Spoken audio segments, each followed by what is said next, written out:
اب دیکھیے تمت میں تا میم اور تا ہے، تو تا میم لکھنے کے لیے کون سی تختی دیکھنی ہے؟ با کی۔ با اور میم کیسے لکھتے ہیں؟ یا تو یوں لکھیں گے یا پھر یوں لکھیں گے، ہے یا نہیں؟ اب میم اور تا لکھنا ہے، تو میم کی تختی میں آپ نے پڑھا، تو میم کے بعد تا اوپر جانے والے حروف میں سے ہے یا نیچے جانے والے حروف؟ میم کے بعد تا اوپر جانے والے حروف میں سے ہے یا نیچے جانے والے حروف میں سے؟ اوپر جاتا ہے نا تھوڑی دیر کے لیے۔ تو آپ یہ دیکھیں کہ میم کی جو شکل آپ نے سیکھی ابھی، پہلے یوں اور پھر یوں،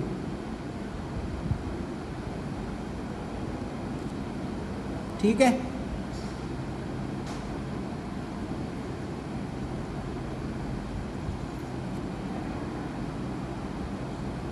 تمت ہو گیا۔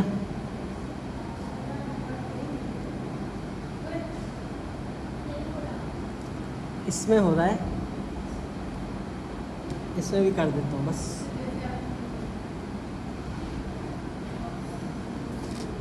الحروف، جلی کا مقصد یہ ہے، مطلب یہ ہے کہ ہم نے حروف کو ملا کے لکھنا ہے، ایک دوسرے کو کراس کر رہے ہوں گے۔ تو اب الف کو ہم کہاں سے کراس کر سکتے ہیں؟ اب الف کو ہم کراس کریں گے، یہ ہماری لائن ہے، اس کو نہ بھولیے گا۔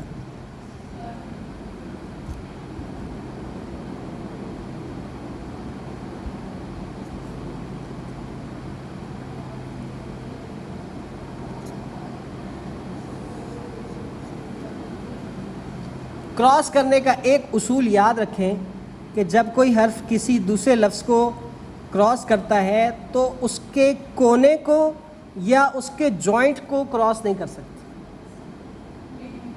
مڈ میں سے اس کے کراس کریں گے کسی حرف کے۔ جوائنٹ کا مطلب یہ کہ یہ تا اور میم کو جوائنٹ ہے نا، یہ اب یہاں سے ہم یہ کراس نہیں کریں گے، اور یہ نہیں کہ یہاں سے کچھ چیز کراس کریں، اس کے بالکل کنارے سے یا اس کا جوائنٹ وہ نظر آنے چاہیے، جوائنٹس اور کنارے نظر آنے چاہیے۔ اب کمپوزیشن کا ایک اصول یہ بھی ہے، باتیں آ رہی ہیں آپ ذرا دھیان دیجیے گا، کہ جس ترتیب سے پڑھا جا رہا ہو اسی ترتیب سے لکھا جا رہا ہو۔ تمت الحروف، تو تمت کے بعد ابھی الحروف کا الف آنا چاہیے، اور پھر اس کے بعد لام اور ہا آنا چاہیے۔ اب لام اور ہا کے لیے ہم نے کیا کرنا ہے؟ دیکھیں اس کے نیچے کی حد متعین ہوتی ہے، اوپر کی حد متعین نہیں ہوتی۔ اوپر کی بھی ہوتی ہے، اس حساب سے آپ کو حروف کا قد چھوٹا کرنا پڑتا ہے، یعنی لام آپ 3 نقطے کا لکھ رہے، ویسے آپ کو سکھایا کم از کم، لیکن اس میں 2 نقطوں کا بھی ہو سکتا ہے کمپوزیشن میں، کیونکہ ہم نے مثال کے طور پر یہ ہماری لمٹ ہے، یہ چھوٹا بنایا، یہ ہا کے بعد را نیچے جاتا ہے، تو کون سی شکل بنے گی؟ یہ والی بنے گی، یہ ہو گیا ال۔ اب حروف،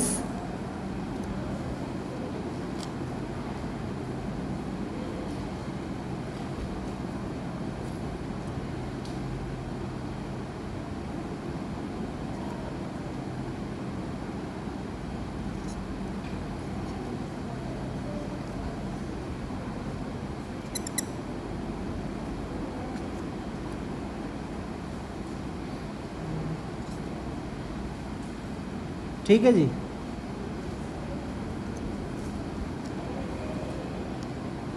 ہم آخر میں ذرا زبر زیر بھی بتائیں گے آپ۔ بیعون،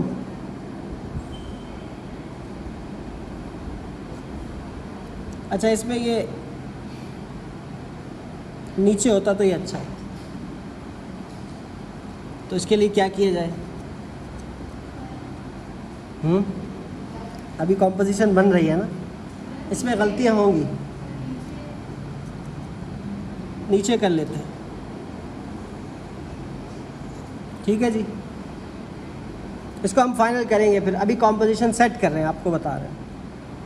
اب بیعون کا لفظ میں نے سوچا کہ اس کو نیچے ہونا چاہیے, کیونکہ بیعون کا لفظ وہ لمبا ہے, با عین واو, ہاں وہ پورا کا پورا یہ ایسے کراس میں یہاں سے پورا کا پورا با عین واو. جب یہ واو آئے گا یوں, تو اب یہاں واو فا کو کراس کر.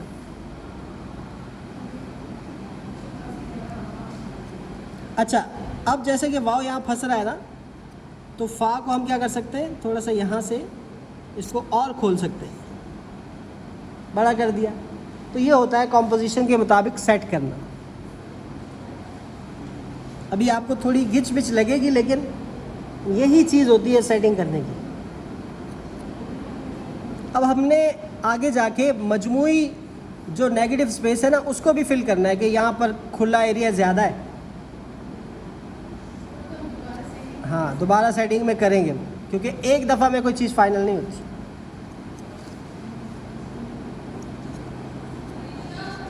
اور اس پہ بھی یہ جو کام ہم ابھی کر رہے ہیں, یہ پہلے ہمیں پینسل سے کرنا ہے, تاکہ قلم سے لکھتے وقت ہمیں پھر بار بار زحمت نہ ہو. اب عون میں ہمارے پاس دو آپشن ہے کہ ہم چھوٹا والا نون ڈالیں یا بڑا والا نون ڈالیں.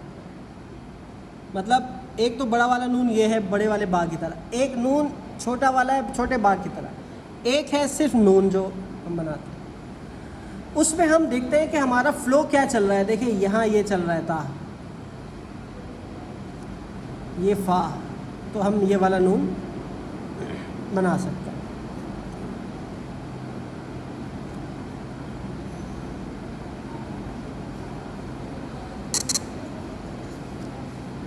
ٹھیک ہے, یہ سملر ہو گئے نا.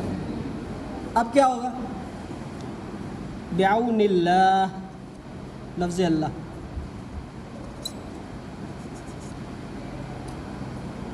ہم یہ نہیں بولتے بھائی اللہ لکھیں گے, یا یہاں پر دیکھیں عون کے بیچ میں اللہ آ گیا. اللہ نہیں آ گیا, لفظ اللہ آ گیا. لفظ جلالہ بھی کہتے ہیں, لفظ اللہ بھی کہتے ہیں. اس کو لفظ جلالہ, اور آپ صلی اللہ علیہ وسلم کا نام آ جائے, لفظ محمد آ جائے, تو لفظ رسالہ.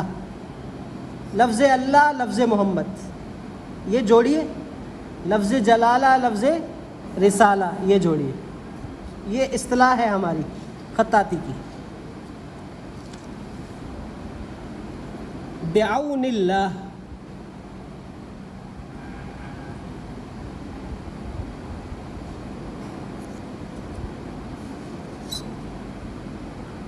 اس میں ہم یہ والا ہاں بھی بنا سکتے تھے, لیکن ہمارا ردھم کیا چل رہا ہے. اب نون کو یہاں ٹکرایا, بس نون کو یہاں سٹاپ کر دیا. یہ آگے والا ہم مٹا دیں گے. اچھا لگ رہا ہے. کس کی شیپ لگ رہی ہے, پتے کی. لفظ اللہ کے لام میں ہم یہ تاج بنا دیتے ہیں. یہ لفظ اللہ کے لام کی خصوصیت ہے. اور لام جو ہوتے ہیں نا, اس میں وہ بنتی ہے, تاج بنتا ہے زلف کی طرح, جبکہ اس میں یہ نقطہ بنا دیتے ہیں یوں کر کے. یہ لفظ اللہ کے لام کی انفرادیت ہے, یونیکنس ہے اور خوبصورتی ہے. الملک.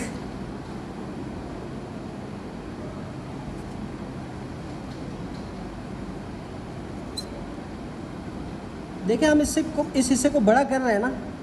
ہم نے 3 نقطوں کا بنایا تھا, لیکن ہم بڑا کر رہے ہیں. کیوں؟ کمپوزیشن تقاضا کر رہی ہے.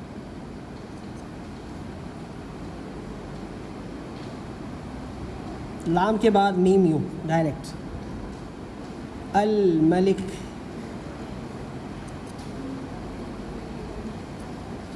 میم لام. اب کاف کیا تقاضا کر رہا ہے, یہ والا ہونا چاہیے یا پھر دوسرا والا ہونا چاہیے. یہ اس کی طرح ہونا چاہیے نا, با کی طرح.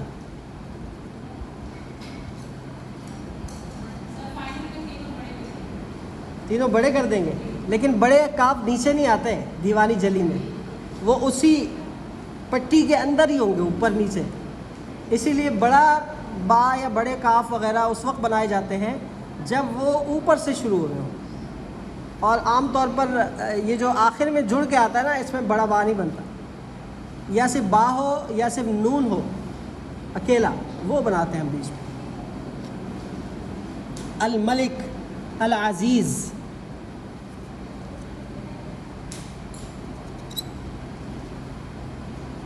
آپ کو یہ ردھم اچھا لگ رہا ہے؟ ہاں، یہ دیکھیں پورے اسماء الحسنی آپ اس طرح لکھیں، جلی میں پوری ایک پٹی پہ لکھے ہوئے وہ سارے، کتنا اچھا لگے گا.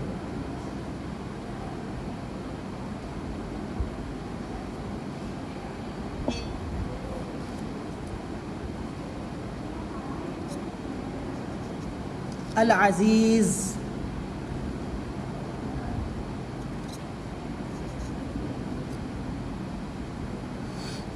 الرؤوف.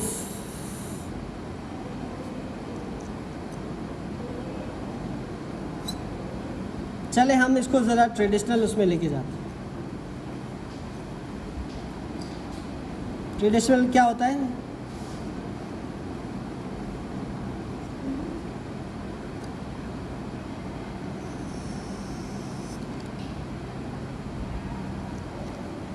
دیکھا تھا نا وہ. اب ہم اس کو یہ والے بڑے کر دیں گے، عزیز الرؤوف.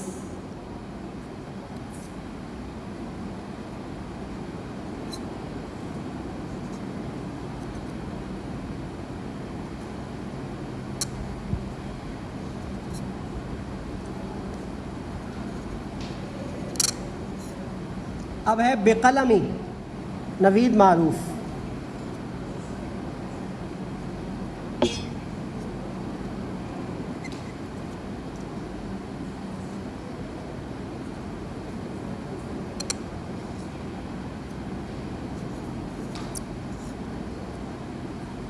اس کو اور نیچے لائیں گے، یہاں سے سیٹ ہو گیا نا، آ گیا نیچے تک.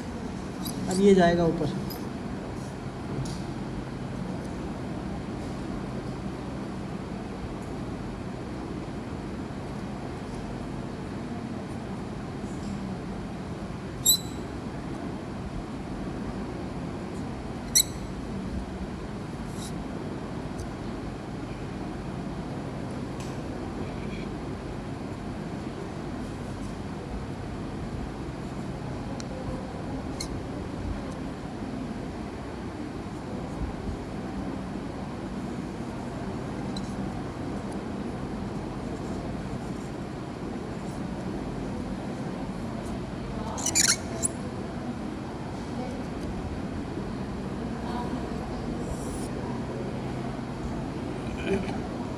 اب دیکھیں یہ آ گیا، اس کو ہم یہاں سے لائیں گے تاکہ یا کے دو نقطے یہاں آ جائیں.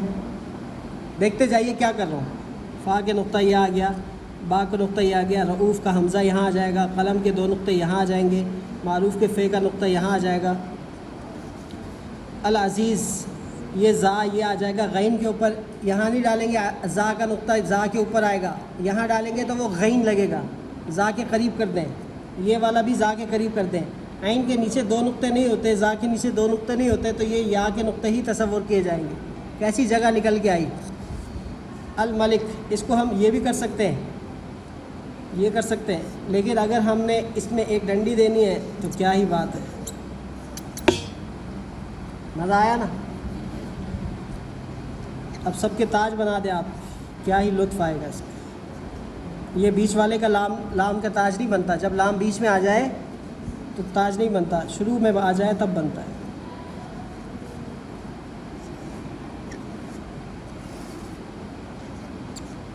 اب یہ دیکھیں، یہ تا، یہ شد، جگہ پر کرنے کے لیے بڑے قلم سے شد ڈال دی. میم کے نیچے میم کی تشکیل، تا کے نیچے زیر. یہ بھی بتاتا ہوں، پریشان ہونے کی ضرورت نہیں ہے. ہا کے نیچے ہا کی تشکیل، پیش. جو اعراب ضروریہ ہیں، اعراب ضروریہ کیا ہوتا ہے کہ جن کے بغیر لفظ صحیح نہ پڑھا جائے ان کا لگانا لازمی ہوتا ہے. اب تمت الحروف، تو تمت تا کو خالی نہیں چھوڑ سکتے دوسرے والے کو، تمت الحروف. الحروف،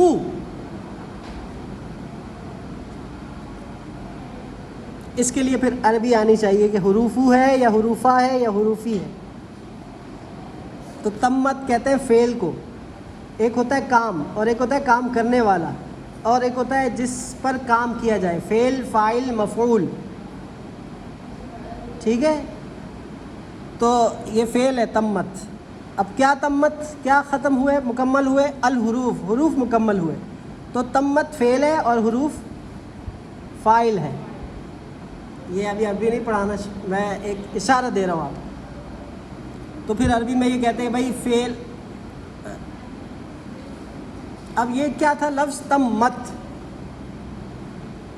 ساکن تھا نا تا، لیکن الساکن اذا حرک بالکسر. قاعدہ ہے کہ ساکن کو جب حرکت دی جاتی ہے تو اس کے نیچے زیر لگایا جاتا ہے. تو تمت کو تمتی ہو گیا. تو الحروف، خیر بہت لمبی بات ہو جائے گی. اب یہ فا کا نقطہ یہاں آ گیا اور با کا نقطہ ہم یہاں لگا دیں گے کیونکہ واؤ کا نقطہ نہیں ہوتا نا. بعون، یہ نون کا نقطہ جگہ پر کرنے کے لیے عون کے عین کی زبر بڑی کر دی اور واؤ کا جزم بڑا کر دیا. لفظ اللہ کی زیر، لفظ اللہ کی شد، لفظ اللہ کا کھڑا زبر. الملک، یہ میم کی زبر، لام کی زیر، کاف کی زیر.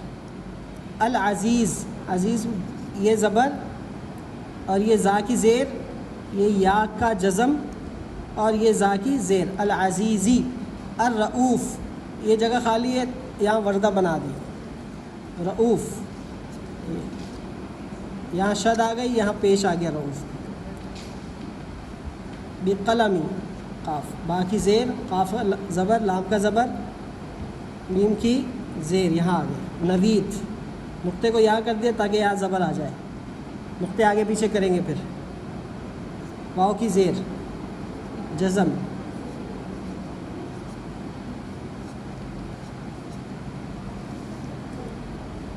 اب جو جگہ رہ گئی وہاں یہ وردہ وغیرہ ڈال دیں. وردہ، یہ کوما.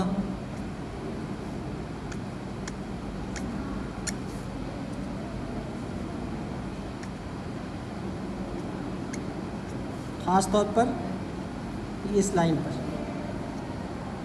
اب آ جاتے ہیں کہ ہم یہ کس قلم سے ڈالیں گے. تو آپ جس قلم سے آپ لکھ رہے ہوتے ہیں اس کے 1/3 قلم سے تشکیلات ڈلتی ہیں.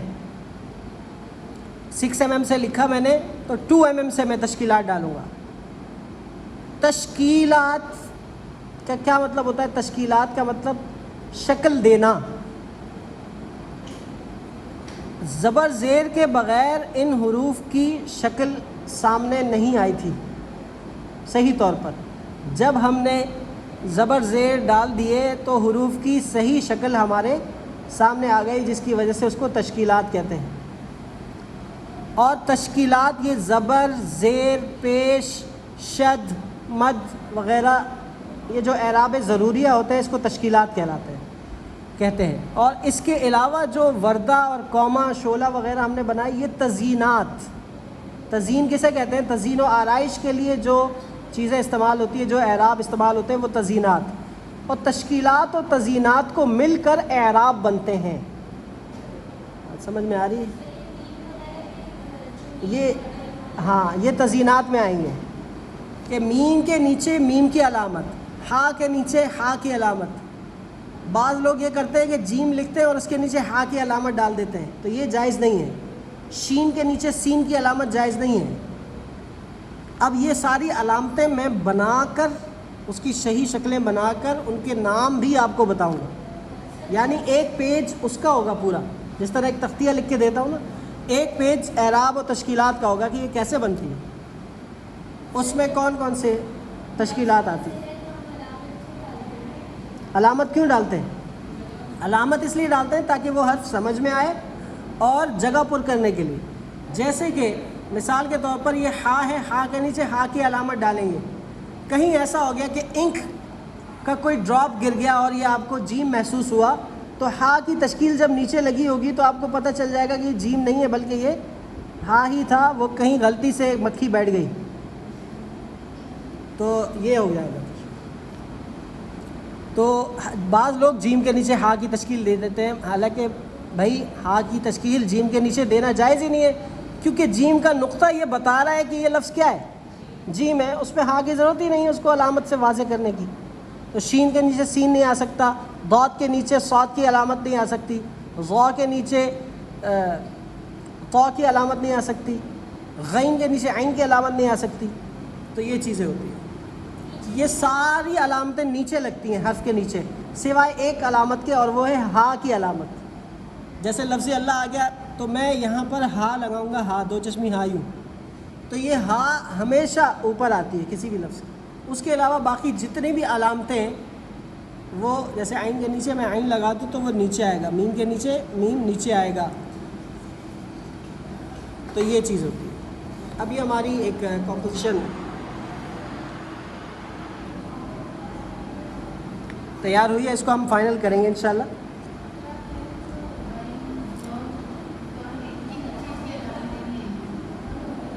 کس کی؟ فا وغیرہ وہ میں آپ کو لکھ کے دوں گا تو آپ کو سمجھ میں آئے گا کس کی علامتیں ہیں کس کی نہیں. اس کو ہم بٹر پیپر کے ذریعے سے دوبارہ سیٹ کر سکتے ہیں یا لائٹ ٹیبل کے ذریعے سے. اس کی بہترین پیک کر کے کمپوزیشن ہم بناتے ہیں انشاءاللہ بریک کے بعد.